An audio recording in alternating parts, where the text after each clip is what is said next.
The long drive. I've always loved driving at night. There's something peaceful about it. The quiet hum of the engine, the empty roads, and the endless darkness that stretches out like a blanket. It feels like you're the only person in the world, or at least it used to.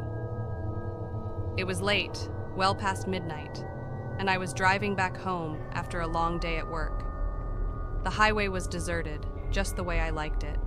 No traffic, no distractions. The only light came from my headlights cutting through the darkness and the occasional reflective road sign flashing by. I had about an hour left before I'd reach my house, just enough time to unwind from the stress of the day. I turned on the radio, but it was mostly static. I flicked it off and settled back into the silence, letting my mind drift. That's when I noticed the headlights behind me. They appeared out of nowhere, just a tiny speck in my rearview mirror at first, but getting closer. I wasn't going slow, 70 miles per hour, just like the speed limit. Whoever it was, they were speeding. I glanced in the mirror again and frowned. There was something odd about the way the car's lights wobbled, like it wasn't driving in a straight line. The lights kept getting closer until they were right on my tail. I gripped the steering wheel, my eyes flicking nervously to the mirror. The other car swerved slightly, its lights bouncing off the dark trees lining the road.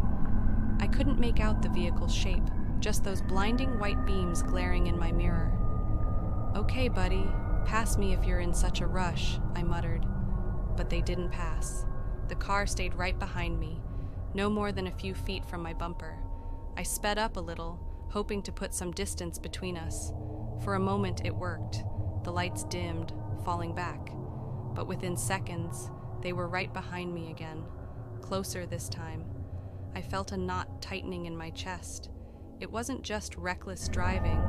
This felt deliberate. I was out in the middle of nowhere, on a stretch of highway that barely anyone used this late at night. No gas stations, no rest stops, no signs of civilization for miles. My heart pounded in my ears, and my palms were slick on the steering wheel. I tapped the brakes, a warning to back off, but the car behind me responded by speeding up, practically kissing my bumper.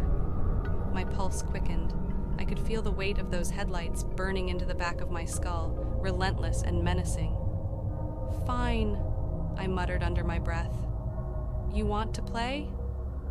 I stomped on the accelerator, the engine roaring as the speedometer climbed past 80. The road ahead was a straight shot, no curves or intersections, and I had the advantage. For a moment, I thought I was in the clear. The headlights shrank in my mirror, fading into the distance. Then they sped up again.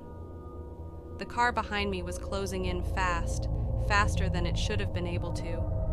Its headlights swayed wildly, and I realized it wasn't just speeding, it was swerving, like it was trying to hit me. Panic surged through me as I pressed the pedal harder, but my little sedan wasn't built for racing. The other car, a truck, from the size of the lights, gained on me, its high beams blinding me through the mirror. I veered into the other lane, but the truck followed, its engine roaring as it closed the gap. It swerved violently to the left, nearly clipping my rear.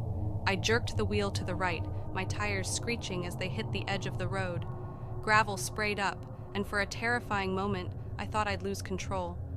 My heart was racing, breath coming in short, shallow gasps. What the hell was this? Some kind of road rage? A psychopath with a death wish? The truck swerved again, coming within inches of me. I could see the outline of the driver now, a hulking figure shadowed by the headlights. My stomach churned as I realized I couldn't see his face, just a dark silhouette behind the wheel. "Leave me alone!" I shouted, though no one could hear me. In desperation, I scanned the road ahead. There had to be somewhere I could pull off, a place to hide or call for help. But the highway stretched out endlessly. No exits, no lights. Just the yawning dark and the maniac behind me. Suddenly, the truck's lights disappeared.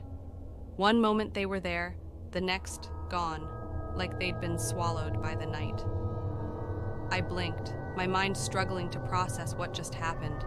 Did he turn off? I hadn't seen any side roads. I kept driving, heart pounding, waiting for those lights to reappear. But the road remained dark, empty. After a few minutes, I started to relax. my grip on the wheel loosening slightly. Maybe it was over. Maybe whoever was behind the wheel had finally given up. I allowed myself to breathe a little easier, slowing down to a more reasonable speed. Then I saw them again. Not behind me this time, ahead. The truck's headlights blazed to life, coming straight at me, barreling down the wrong side of the highway. My blood turned to ice as I yanked the wheel to the right, the tires squealing in protest. I felt the car skid, fishtailing dangerously as I fought to regain control. The truck roared past me, inches from impact. I caught a glimpse of its massive, rusted grille, splattered with something dark. It wasn't mud. I skidded to a stop on the shoulder, heart hammering in my chest, gasping for breath. My hands shook so badly I could barely hold the steering wheel. I glanced back over my shoulder, expecting to see the truck turning around, coming for me again. But the road behind me was empty. I sat there for what felt like hours, waiting for the truck to reappear. But it never did. Eventually, I pulled back onto the highway, driving slower now, eyes darting nervously between the road ahead and my mirrors. I didn't see any more headlights that night, no other cars, just the long stretch of empty road leading me home. When I finally reached my house, I parked in the driveway and sat there for a long time, staring at the darkened street, waiting, listening. But the night was quiet. Even now, as I sit in my living room, lights on, doors locked, I can't shake the feeling that it's not over. That somewhere out there, on some lonely stretch of road, the truck is still out there, waiting for its next victim. And one day, it might come back for me.